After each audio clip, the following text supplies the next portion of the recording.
Okay, yeah, wanted to keep that short, but alright, well thanks for bearing with me, whoever's joining the live stream. I think this is my fourth or fifth time doing this because of either technical issues, messed up on the video, but that's besides the point. Also, shout out to the new subscriber. Welcome to the channel, welcome to the video game walkthroughs, and welcome to the charming personality and meta humor. You know what you signed up for. So, anyway, let me tell you the goal. The goal is to get to 2,000 subscribers or more. If we get to that goal, I'll do something interesting or something that's completely outside my personality. That kind of sums it up. But tentatively, my schedule is like Sunday, Wednesday, and Friday. You know, if I'm not pretty much busy or freaking tired. That's kind of how it goes. And pretty much I've been doing it recently, mostly this year. Yeah, I've been doing PlayStation Day, Xbox Day, and Nintendo Day. So I dedicate those days, or sometimes I mix it up. I do maybe sometimes Xbox Day along with Nintendo Day. It varies, and it's not always consistent. I have noticed that. I'm trying to be consistent, but it's not always. So, all I can say is, welcome new subscriber. Let's move on to the video. Obviously, that's what you're here for. Cool. Also, the guy who did the main menu is just like the last time, is Dan Allen Gaming. Yeah, he earned those subscribers because, well, yeah, he's one of the ones who got to play the network test, but very much appreciate him for actually having the main menu of the official title screen. That just kind of makes the wait because, you know, this game is actually coming up. My gosh, it's coming up at the end of this month. We are stacked. Also, we're going to address the elephant in the room. GTA 6 got delayed to pretty much May of 2026. Is anybody surprised? No. Considering that they made Red Dead Redemption 2 and the list goes on, that was really one of their greatest, that was their magnum opus. It was their masterpiece, and we all know it. Them going delay is nothing surprising. They give us quality games all pretty much 95% of the time, or 99%. We could say 99%. 99% of the time, Rockstar are Rockstars, for no pun intended. But yeah, the fact is, delaying their game, that's a smart move. Now this gives pretty much Expedition 33 to crush the competition, because it doesn't have to compete with now a big title. I worry for 2026 because Sorrows is coming out. It has no chance against Grand Theft Auto 6. If they don't delay it, Grand Theft Auto 6 is definitely winning in 2026 without a doubt. So I get it. And I pretty much focuses all that attention to all the games of 2025. We're already stacked, so this is not a big deal. So I'm completely okay with it. People who've been waiting for it for decades, yeah, I can understand why they're pissed, but I can deal. And I'll kind of probably go into a little bit more deep dive about this after this video. But let's focus on the actual mini video that we're here for. So, of course, you can definitely leave that like, comment, or subscribe, for one thing. And also, what do you think about Grand Theft Auto 6 being delayed? Do you hate it, or can you live with it? I can live with it. We have enough games in 2025 to kind of tie us over till Grand Theft Auto 6, so the wait won't be too long. Alright, let me just do game audio again. And let's make sure this is in 4K.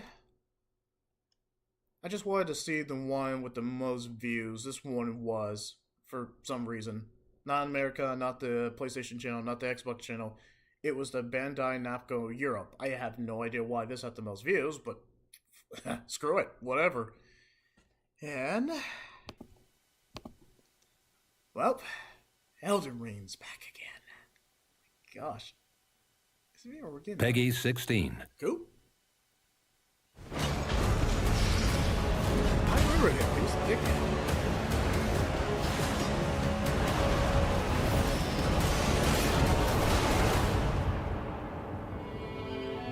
Elden Ring NightReign is a co-op survival action game where you navigate a vast and dangerous field with other players. I would never guess. You must become one of the Nightfarers, fighting through the endless night and taking on scores of vicious foes over the span of 3 days. Always a black maiden in every From Software game, or some version of it. Lineville, huh? Once a country that thrived thanks to the power of gods.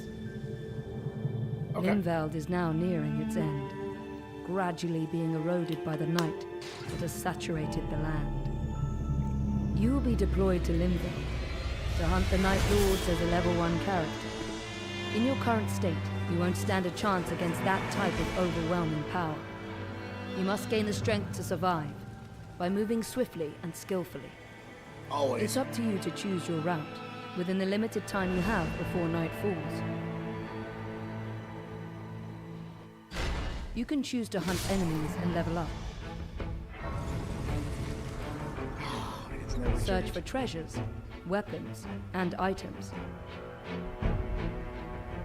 Infiltrate bases guarded by soldiers to gather information from hidden operational maps.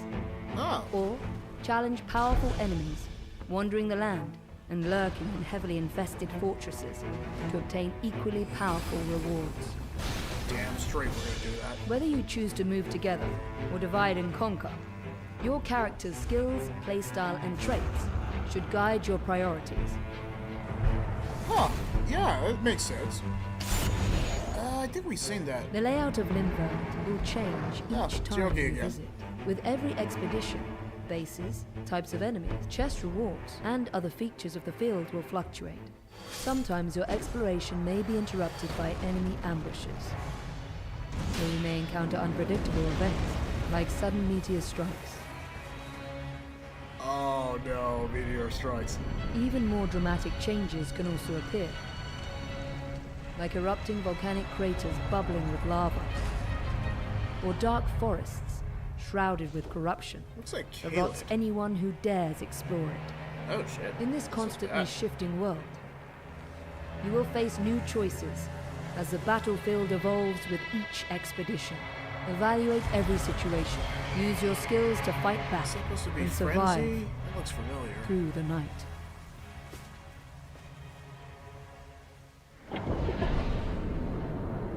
Threats of the night. As darkness blankets Linveld, the night's tide will begin to cover the field, narrowing your range of traversal. And as night falls, you will be driven towards an unavoidable confrontation. A harsh battle ensues as various powerful enemies arrive. Some of your allies may fall before their mighty attacks, but this isn't the bane end. of Critically that. injured allies can rejoin the fight if you attack hard, them though. using your skills and weapons. You can also rescue them from afar, using tools like bows or magic. These battles are tough, but don't give up. Use all the powers you have gathered in Linveld to survive and overcome. Nice closing shot. Okay, Nightfarers. 8 Nightfarers assembled to defeat the Night Lord. Each Yeah. Nightfarer Wait. possesses different weapons characters and have unique done passive character abilities, traits? skills, and Dang. ultimate arts. Wilder, a knight proficient in a wide range of melee weapons, can throw grappling hooks to pull enemies, or swiftly close distances. That sounds He like can my also character. launch explosive iron spikes that deal a powerful blow to any enemy. Guardian, a warrior equipped with a massive shield, excels in defense. Their skill, Whirlwind, can lift enemies off their feet and deflect arrows.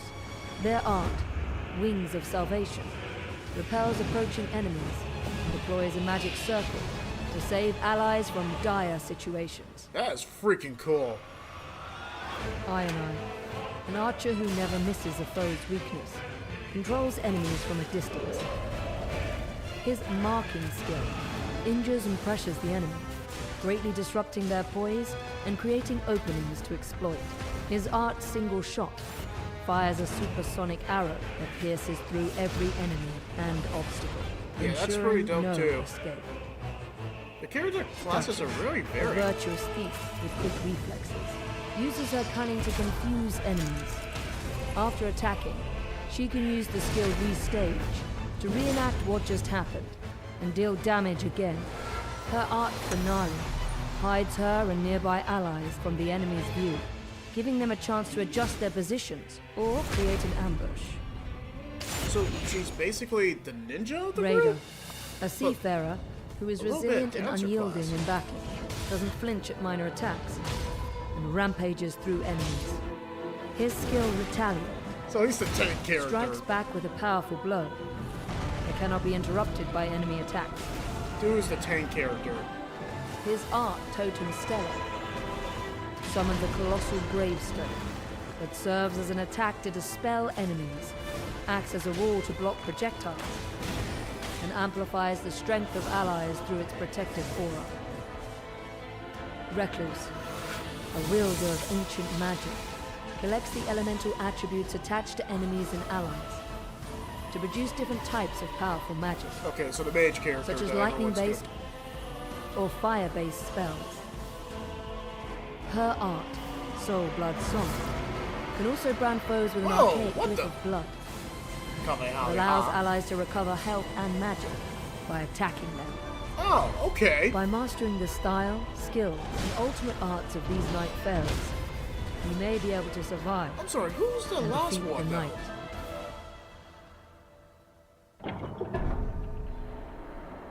They only showed it briefly. I don't know. The Hidden Round Table Hold serves as a base for Nightfarers preparing for battle in Limveld. Relics recovered from expeditions can enhance your abilities when equipped before deployment.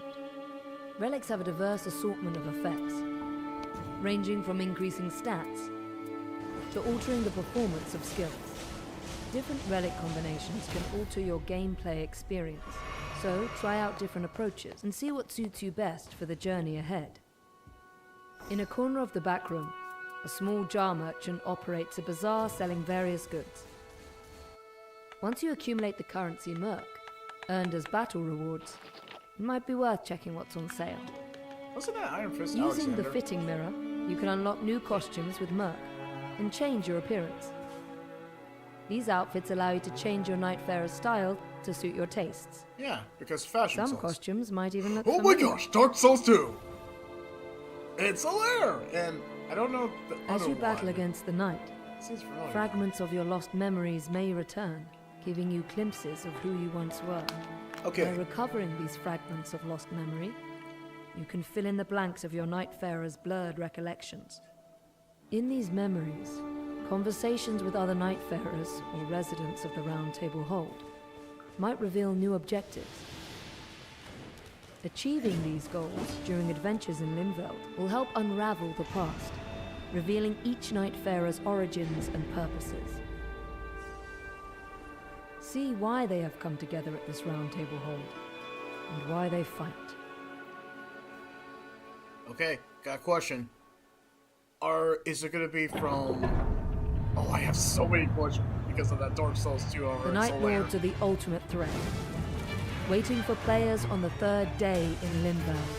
The Nightfarers are the only warriors remaining who can stop them and save this land from total obliteration.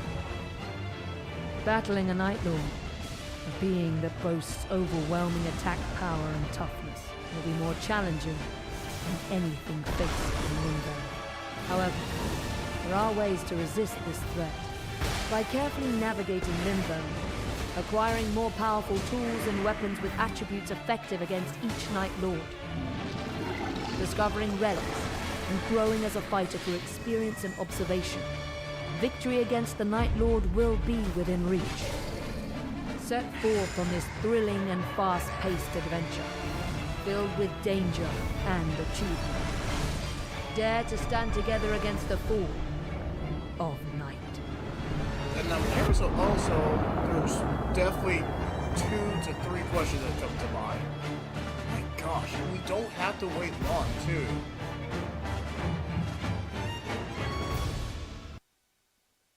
Yeah, we can end it with that. I'm gonna definitely do a deep dive on that, but trailer by itself is a 9. It's definitely a 9 out of 10. I don't think it's even an 8.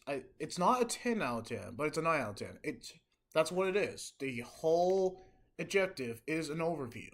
And in terms of the fundamentals, telling us the character classes, the world, they didn't give us a lot about the lore, but it's not a live service game, but it's a jolly cooperation. And you know, it's kind of funny that Solaire was showing up with that Dark Souls 2 character who's literally on the box art of Dark Souls 2. That's crazy that he's on there. I just love seeing Solaire and my Dark Souls 2 character, the armor. You know the armor. I forgot what's the armor called, but I've seen it. It's the box art of Dark Souls 2, and he's in the cinematic trailer. Like, I think he's in one. Yeah, he's in definitely the. Was it the reveal trailer? I think so. All I know is I got all that Dark Souls 2 nostalgia, even though people said Dark Souls 2 was underwhelming and they consider it the worst. I don't consider it the worst. If I had to say if what was the worst Souls like, there's not. There's absolutely not. But it wasn't the best, but it wasn't bad. It wasn't like, oh my gosh, yeah. The question I have, yeah, my two question. The first question, what's going to be the final boss? Is this going to be a never-ending fight of fighting just every boss from pretty much Demon Souls? If they're going to reach all the way from the humble beginnings of Demon Souls to all the way to Elden Ring? Because we are seeing Elden Ring, of course we're seeing Elden Ring mini bosses and Elden Ring enemies because it's called Elden Ring NightReign. I was trying to say Elden Ring NightReign. Of course they're going to have Elden Ring villains and Elden Ring bosses. It's called freaking Elden Ring NightReign. It's a given. But now I'm curious because we have Dark Souls 2 armor. We did see the name was Cain. So are they going to have all the bosses from Demon Souls to Elden Ring? Because there were some bosses that gave me some PTSD just to kill them. And I just won by the skin of my teeth. I never thought the name was Cain. He's on my need to do list from Dark Souls 3. I'm not gonna lie. Gotta go back to Dark Souls 3. I gotta see all the hype about that boss particularly. But yeah, I mean, come on. In terms of the repertoire of all the bosses they have created, some demented, some joke characters, and some that are just gonna make you get white knuckles and throw controllers at your TV. Please don't do that. But yeah, that's my main question in terms of the first question is who's the final boss? I am very curious about the final boss because it just feels like they're going to use every boss at their disposals. It doesn't seem like no bosses are off limits, but who is the final boss? Like, who caused this darkness to envelop the entire land of Limeveld? Is it Limeveld? I feel like she said Limeveld, but I'm not sure. But anyway, who's the final boss? I'm very curious. I'm really, really curious about the final boss. I'm gonna just pretty much not look at any YouTube video with Elden Ring NightReign. I really don't. I want to be generally surprised of final boss. Now, the other bosses, I want to also kind of keep blind and not see it because I don't want to spoil the experience. What do you expect? Now, the other question I have, how many costumes that you get? Because just the fact that they're throwing Solaire's armor, they're throwing Dark Souls 2 armor too. That would generally surprise me. So the other question is, what other armor? Do we get the wolf armor? And you know, wolf from Sekiro, Shadows Die Twice. Do we get that? Do we get Bloodborne armor? I want to know. I want to know what armor set we get, because if you put Dark Souls 2, so nothing's off limits. That was Solaire from Dark Souls 1. So do we get the Yharnam armor from Bloodborne? I mean, come on, that's the only tease that we're gonna get from Bloodborne. And you know what would be perfect for 2026? They finally give us the Bloodborne remake. I mean, they gave us Hollow Knight Silksong, so it's not off the table. It's wish fulfillment at this point. I know that PlayStation's allergic to money and basically don't want to give us the Bloodborne remake, but in order to hype people up for 2026, because it doesn't seem like there's a lot of games besides Grand Theft Auto 6 and Sorrows, I don't know what other 2026 games are coming that are significant. And then, you know, once I do that, once I talk about the live stream, then I'm going to realize, I'm like, oh my gosh, I forgot about this game. And then I'm going to be forgot. Anyway, let's do a deep dive of this game real quick. It's going to be pretty short. I know what I want to talk about. Okay, so let's get to it. Okay. No. Yeah, it turns to understanding the fundamentals, the character classes especially. I liked seeing what we saw about the character classes. They're very unique, diverse, and very... Wait, no, that's the same thing. They're diverse, they seem very flexible, and they seem all fun to play. That's the main thing. From Software knows as well. All the characters look fun to play. Everyone is going to try different styles. Let's face it, people are going to just try the mage character and the wing guardian character and the duchess character. They're going to try all those three characters. Those are going to be the mainstays.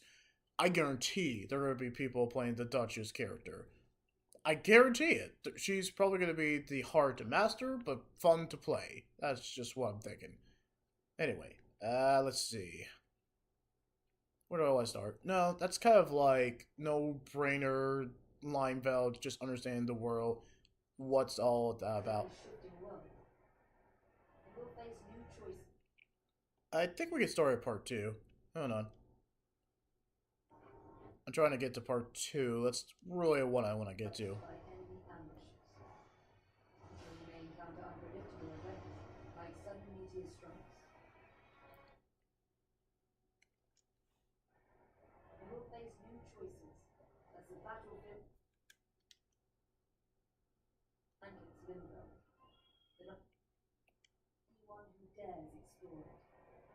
Okay, just rushing through this because I want to get to part 2 at least. As various powerful enemies arrive, some of your allies may fall before their mighty attacks, but this isn't the end. Critically injured allies can rejoin the fight if you attack them using your skills and weapons. You can also rescue them from afar, using tools like bows or magic. These battles are tough, but don't give up.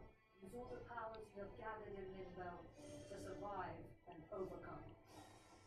No, that's not what I wanted to cover too. To defeat the knight.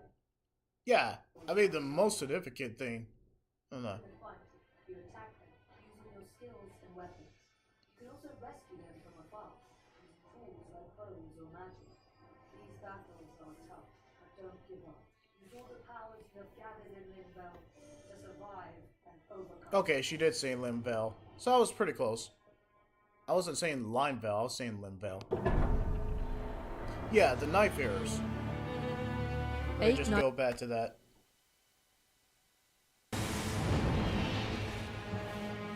I think the Night Farers was the most interesting aspect of that. Night Farers. They sound cool too. Night Farers. That just sounds good. Okay, so I don't mean to rewind it, but the Night Farers are the interesting aspect of this trailer, and you know why. Okay, so what's that supposed to be? The Wilder, Guardian, the Duchess, the Archer. Okay, basically the melee character, your sword guy, pretty much I was not expecting the Guardian to just have wings and to be a literal eagle with a giant shield. That is pretty cool for some reason. And I don't even know what the last character is about, but hey, let's just kind of go over it. 8 Nightfarers assembled to defeat the Night Lord. Okay, what is up with the Executioner? Is he a samurai? Because he looks like he's a samurai. Just the whole kind of get-up. I'm very curious about the Executioner because they barely showed anything about him. I'm gonna check. I'm gonna check to see if there's a character trailer about him. I have not seen a character trailer. Let me see. I am that curious about who we've seen so far. Come on. Okay, so in terms of character trailer, who have we had? Okay, we obviously had the Iron Eye character, the Recluse character, which is the mage character. So the Iron Eye, obviously it's pretty self-explanatory with the name, is the Archer. The Archer, the Raider is the tank character, the Recluse is basically the mage character, Duchess, not the dog Duchess, if some people call the... Hey, no judgment if you call your dog Duchess. Pretty much the waltz, but kind of the ninja character, I will say. They had a trailer on her. And that is pretty freaking it. I have no. We've seen the Executioner in trailers, but we have no idea if he's supposed to be the samurai character. I don't know what his deal is. His design is cool, and I want to know more about him. We always saw just a snippet of it, so now I really want to play him because I'm very curious about what he does. Each Nightfarer possesses different weapons and unique passive abilities, skills, and ultimate arts. No, seriously, they have intentionally left out the Executioner. A knight proficient in a wide range of melee weapons. Yeah. People will play that grappling because hooks it's to a pull balance enemies, character. or swiftly close distances. You can also... I just love that it has a grappling hook. It's Batman. That's classic Batman. But in... Yeah, it's classic Batman, but in Elden Ring. From Software. They deal a powerful blow to any enemy. That's cool. Guardian, That's dope. a warrior equipped with a massive shield, excels in defense.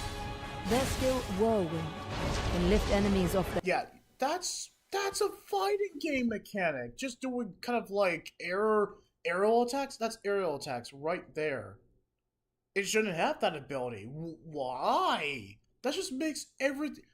You can juggle combos. You will get instant kills. Just juggling. You're literally juggling the enemy. You're performing aerial attacks. It's so freaking dope. And when you do that, you're definitely giving people time to get some photo mode. I can just imagine so many combinations. Once you, let's just say you had the Iron Eye and Recluse, you could basically launch them in the air, have the Iron Eye just prepare the bow and arrow, and then just rain hellfire on them with the Recluse. That would be so dope. It would be so many combos. There are so many combos and so many combination of Nightfarers that you can combine with the Guardian that will just have so many devastating effects and buffs. It just works. So clearly, some Nightfarers are going to have advantage and a disadvantage compared to what? But Guardian, no, he's going to be your go-to character. Their feet and deflect arrows. Their art, Wings of Salvation, repels approaching enemies. That is dope that you can fly, just for no reason. Deploys a magic circle to save allies from dire situations. So why would no one ever play the Guardian? An archer who never misses a foe's weakness. Controls enemies from a distance. Okay, so the bow and arrow guy is dope too, Iron Eye. I don't know if he'll be my favorite if I got the chance to play it. Or Network. I just feel like, in terms of it, the Guardian and the Wilder is, or Wildlander? I don't know how it's pronounced. I'm gonna just say he's on the box art, and he's kind of the go-to character, the very first Nightfare. He's your standard, he's your standard balanced, typical From Software protagonist. Grappling hook, melee, that's been done probably for a good while now. They just added a grappling hook, but that's kind of Sekiro. When you think about it, Sekiro started that, but just with more samurai power fantasy. But anyway, Iron Eye, it would be a great combination with Guardian because you could just juggle enemies and then you could just pretty much rain arrows on them. But we have to see an execution. I mean, Guardian's gonna be it's gonna be the OP one. Marking skill injures and pressures the enemy, greatly disrupting their poise and creating openings. Yeah, this is basically Robin Hood. His art single shot fires a supersonic arrow that pierces through every enemy and obstacle, ensuring no escape. Duchess, yeah, Duchess has a cool design, and it works. Reflexes. Uses her cunning to confuse enemies. After attacking, she can use the skill Restage. She's basically the Daredevil / ninja of this universe, and that's pretty freaking cool. Ever since I saw it, I was like, okay, is Duchess a playable character, or is they some, badass, AI characters that we get to interact with? Nope. To reenact what just happened, and deal damage again, her art finale hides her and nearby allies from the enemy's view, giving them... Wait a minute, I didn't hear that part. I must have missed that. So she can go cloak, and she can cloak her friends too. That's another ideal character. So in terms of combination, let's just say you basically combine the Guardian, the Iron Knight, and Duchess. You can cloak all of them. Here's your go-to strategy. Cloak everybody. Basically get a bunch of enemies all together, use the Guardian to juggle them up, and then take the Iron Eye to just waste them with basically bows and arrows. The Sonic Boom arrow, or just shoot them from pretty much the air. I'm just saying, you're gonna get instant kills and so much XP if you play all those three. Or, if you want to be the tank character, there's nothing wrong with that too. You can still play the Guardian, Duchess, and the tank character, and just pretty much go on their asses. And no, I'm not trying to say go on their asses. You just can go beat the living shit out of them. There's just so many combinations you can do. It's amazing. I like that. I like the character classes. A chance to adjust their positions or create an ambush. It does. All three of you can do Raider, simultaneous. a seafarer who is resilient and unyielding in battle, doesn't flinch at minor attacks. Yeah, he does. Rampages because he's a through freaking enemies. tank character. His skill, Retaliate, strikes back with a powerful blow. Yeah, what do you think about Cannot it? be He's a talented interrupted by Viking. enemy attacks. Dude can His just art like totally tank a stellar. freaking dragon. Summons a colossal gravestone that serves as an attack to dispel enemies, acts as a wall to block projectiles, and amplifies the strength of allies through its protective aura. All of these characters are A wielder essential. of ancient magic collects the elemental attributes attached to enemies and allies to produce different types of powerful magic, such as So wait, this mage character, and I wish I caught this at the beginning, but I was just kind of like listening before I did a deep dive. This mage character, and I know I went 34 minutes, I don't care, I'm an Elden Ring fan, I'm a From Software fan, of course I'm gonna go ham, of course I'm gonna show my fandom, and then of course I'm gonna do a deep dive, because this is the type of RPG stuff I love, so I'm all for it. Elemental attacks, that's so essential. So whatever enemy, let's just say you fight some volcanic or just some fire or water, you have a mage. If you have a mage in your party, and let's just say you have the tank character or your standard character, the very first Nightfare, if you give them elemental abilities, just different kinds, that just opens so much doors for elemental damage or buffs. That's not a knock on it. That's pretty freaking amazing. or fire-based spells. Her art, Soul Blood Song, can also brand foes with an archaic glyph of blood that allows allies to recover health and magic by attacking them. So she's By basically also a healer too, so whatever abilities that's a cool shot. That is a cool shot. So abilities, like she was saying, she's a blood mage. She can also be a blood mage, but also can heal your abilities. So let me get this straight. We have the standard character who's a grapple, who would be your standard just from software protagonist with the grappling hook. Nothing special, but that's still cool. Grappling hook, you can have fun with that.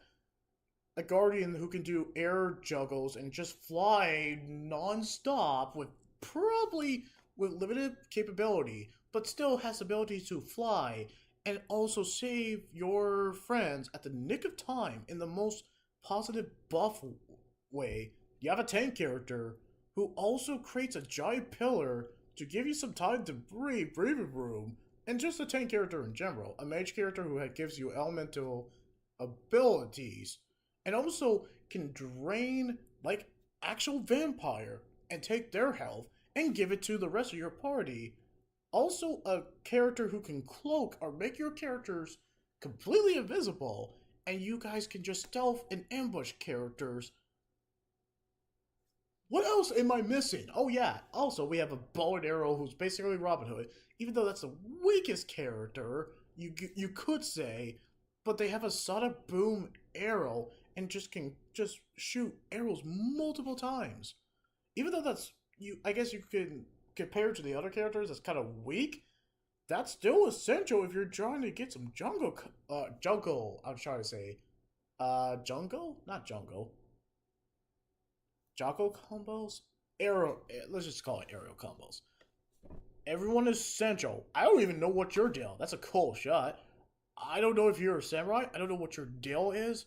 I just saw you kind of knock one of the execution. Mastering the style, skill, and ultimate arts of these Night Pharaohs, you may be able you can to do survive some parry, but we don't know what you do. and defeat the Knight. Anyway, I'm gonna rush through this. The round table, or the Sir Arthur's Round Table Hold, or From Software's Round Table Hold. That's basically King Arthur's Knights of Round Table. Anyway, but here's what we all came for. This is what we're literally here. The Night Lords of... Oh, actually, sorry. There was another thing I had to go over. might reveal new objectives. Let me see if I can get to... See why they have come together at this round table hold. Oh, And was why it they that? fight. It was Fashion Souls. Hold on. There was something with Fashion Souls. Give me a sec. Play experience. Various goods. You can unlock new costumes with merch Yep, the new and costumes. change your appearance. These outfits allow you to change your Nightfarer's style to suit your tastes. Some costumes might even look familiar. Yeah, I don't even... Okay, this one looks so familiar. People already were calling out the costume on the left side. That's Solaire. That's Solaire. I don't even know why. But it makes sense. It's from Software. Of course, they're going to alter the past and all that. They have. And they will continue to do it. Because we will continue to play it. We will... And plus, their Series Pass has either been remade, Demon Souls, and they're all ported to the PS4 and PS5, so we will all get to play it, and we all freaking love that. Even though Dark Souls 2 was... People did not like... It's not their favorite. I just like that it's being acknowledged. I just like that it's... Even though it could be considered their weakest game, I'm just glad it's here. I'm glad that Soul is here. I am more motivated when I get the game. It might not be anytime soon. I'm motivated to get that Dark Souls 2 armor. Now that raises the question, are we getting basically Dark Souls 3 armor? Are we getting everything? This is a cool shot because it is like, here, we didn't forget the past. Here's Solaire. We know you like Solaire. I was like, I do like Solaire. So now I'm really curious. Okay, so that means we're getting every armor. Just because that's Dark Souls 1 on the right and Dark Souls 2 in the freaking middle. So we're getting everything. I hope we are.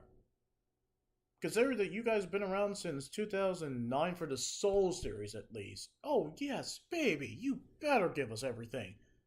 I hope you don't charge us for DLC like that. Or if you charge us for DLC, you know what would be a smart idea?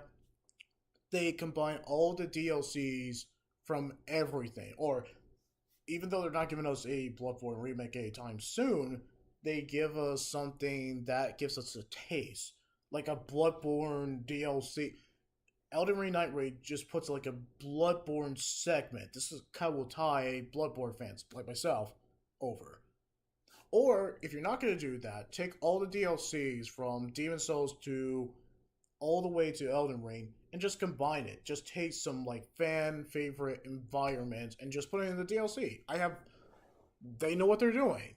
And they have proven they know what they're doing. So whatever they do with the DLC, the inevitable DLC they do, I'm a little excited. Because the armor from the past invites new possibilities for the DLC.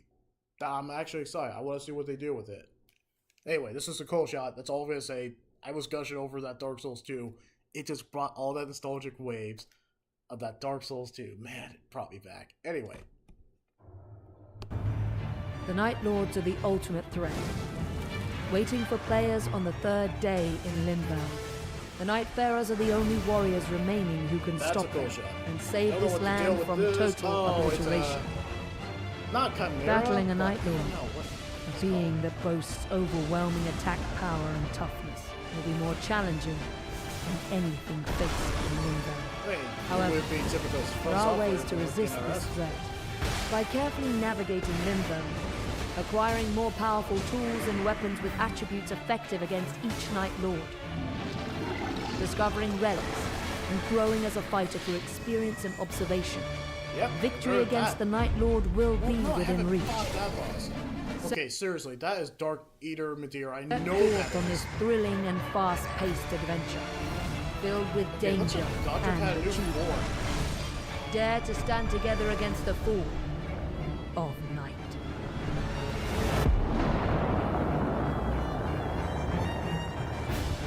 Yeah, I'm gonna leave it at that. That's the ending closing shot I want to end it with. Okay, so guys, thank you. I'd say thank you everyone for bearing with me as I was trying to put this live stream. Definitely had some issues just trying to get this up and running. But anyway, yeah, how do I rate this trailer? 9 out of 10. I did as much deep dive. I didn't want to do it like for a good while because we'd be here for a good while. But overall, the trailer by itself is a 9 out of 10. I don't think it's still a 10 out of 10, but what it does well is introduce us into the character classes, the fundamentals of what combinations. Giving us a little bit of kind of fan service with the Dark Souls 2 and Soul Air with Chef's Kiss. That's what you need to give. It's not gonna. I don't know if this game will. No, I don't think it'll be better than Elden Ring in this series pass. I don't think it'll be better than Sekiro, Elden Ring, and the list goes on. But I think it's a good tie over until we went. Oh my gosh! I just realized Dustblood. It's kind of our Bloodborne 2. It's coming out next year. And I just said it. I was like, there's gonna be a game I'm gonna immediately remember, and I'm like, oh my gosh, Dustbloods. This is basically our Bloodborne 2 that basically PlayStation is too much of a, well, dare I say, PlayStation's too much of a pussy to even give us a Bloodborne 2. So Nintendo's like, fine, I'll do it myself. And I'm like, yep, Nintendo, you have the money, you can do it. A Nintendo Switch 2 exclusive, and it's a Bloodborne kind of 2 sequel. It's a Bloodborne 2, but for Nintendo. Man, here we are. That's coming out next year too. But until then, we have NightReign to tie us over until Dustbloods. We are getting some From Software galore, and I ain't complaining. But yeah, back to this. Character classes are most defined here. Even though we didn't get the executioner description or any, we only just saw a snippet of it. I'm curious of what the execution will be like. We're not waiting too long for it, so the character classes are, like I said, the essential. What else did this one do well? Showing us a little bit of the Night Lords or the boss characters. That was a nice treat too. Fan service about Solaire and the Dark Souls 2 armor was very welcome. An unexpected surprise that was unexpected, but hey, here we are, and it worked very well. Plus, giving us the little bit of snippet of the world of Limvale. Yeah, it did its job. It's not like, I don't think it's gonna beat Limgrave. That first time you went to Limgrave, and you're just like, I have a lot of ground to cover. It might be smaller in scale, but it's kind of like, it's still. And plus, it's reasonably priced. It's reasonably priced. You get to play with your friends. It's a roguelike. It's a roguelike From Software game that I was not expecting. But I get you, when you think about it, it feels like a natural. It feels like a natural evolution and natural step, of course. With all their kind of like the Souls-like that they started, it makes sense that Souls-like and roguelike would eventually come together like this, because it has for other games. But From Software doing it, they're the reigning champs of this, so they can get away with this. And again, this is a game that ties over until our Bloodborne 2 on Switch 2, which is, it's Dustbloods. Cool name. It works. It so works. Is my fandom, and am I gushing about it a little bit? Yeah. Is it going to be better than Elden Ring? I don't think it'll be better than Elden Ring, but will it be fun? Time will tell. I imagine it will be. But now, kind of like going back and also a callback, like I was saying before, having that pressure or having that pressure off of Grand Theft Auto 6 being delayed for May 2026, it does wonders for the games that are released in 2025. No one has that disadvantage of being released over a triple A game like that. Now that Grand Theft Auto 6 is off the table, and it just makes sense. It makes sense why they would delay it. They want to improve their quality. Rockstar want to take their time. They want to make sure we have the best video game experience that they could possibly achieve for their medium. But also, it just gives room for games like this and Expedition 33 and Doom the Dark Ages. It gives everyone a chance to be Game of the Year, and it will set the standard of what we want for 2026. Expedition 33. I wanted to win Game of the Year. If I'm going to be honest, I want Expedition 33. I want Expedition 33 to win over an Elden Ring game. I never thought we would be here, but here we freaking are. Hey, even if Doom Dark Ages takes the win and becomes Game of the Year for once, I would also be okay with it. But I really want Expedition 33. There has to be another game that could possibly beat it. But I haven't seen it. I had to play Blueprints, but headset it's in the shop, so I'm going to take my time playing it. I hear critics are praising it, but I don't hear gamers I don't know how they feel about it. Until I actually play it. I don't know. All I know is, yeah, Grand Theft Auto 6 just being delayed like this, it just makes sense, and I'm cool with it being delayed. Because now that will just kind of put a laser focus on what will the games that are considered Game of the Year, what would they do well? It just makes sense. I want the quality games that we've been getting. I am not disappointed with 2025 because we've been getting some quality games. We're getting a freaking Elden Ring. We're getting an Elden Ring. We're getting another Doom game. We're getting a Phantom. What was that one game? Painkiller. That's right. We're getting another Painkiller. We're possibly getting Kratos the new. Oh, we're getting that Kratos game. Oh crap! And did we forget Subnautica 2?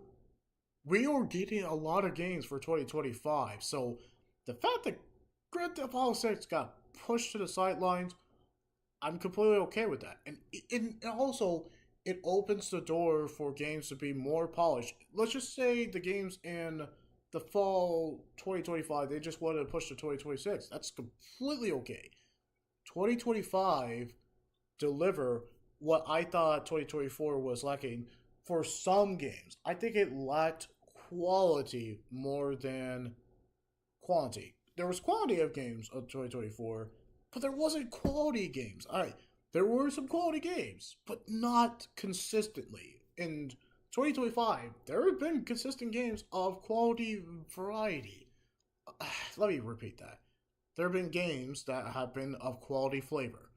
And I'm not dissing that too. That's why I was a little bit more hyped going to 2025, because after the live service fiasco that they were just trying to push really hard in 2024, 2025 just kind of went back and we're video games. We don't have to do live service game. We don't have to do political agendas. We don't have to do all these stupid bullshit. Let's just go back to what we know. Being a video game. Let's get the fans what they want. Expedition 33 is giving fans what they want. Doom the Dark Ages. Seems like it's giving fans what they want. Monster Hunter Wilds gave fans what they want. If you make a game fun, if you don't focus on money and just focus on creativity, then the gamers are gonna thank you, and the money's gonna just come naturally. Like Expedition 33, I heard 1 million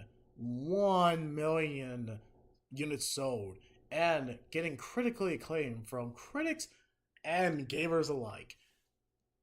What a time we live in, and I hope for 2026, this is going to be just a wake-up call of we should not focus on quality, and we should not focus on making money, we should focus on creativity. But money makes the world go round, I get it. It's not a perfect world, and we need money to just actually have video games in general. But considering that the prices are raising, oh yes, definitely, I am definitely going to address the Xbox prices. Oh, are you freaking serious? No, we all know. I think we can all collectively agree that is so freaking stupid, and we all know why they're doing it. But anyway, thank you for listening to me not go on a rant for once. I wasn't negative. I actually talked about positive. And I very much appreciate talking about positive. So thank you for bearing with me. I know it was 52 minutes. I just kind of wanted to talk about the video game industry as it is. It's been kind of a roller coaster ride. It's been ups and it's been downs. Okay, so that's all I'm going to leave it with. Thank you for letting me go on my spiel, and I will see you in the next clip. For real this time.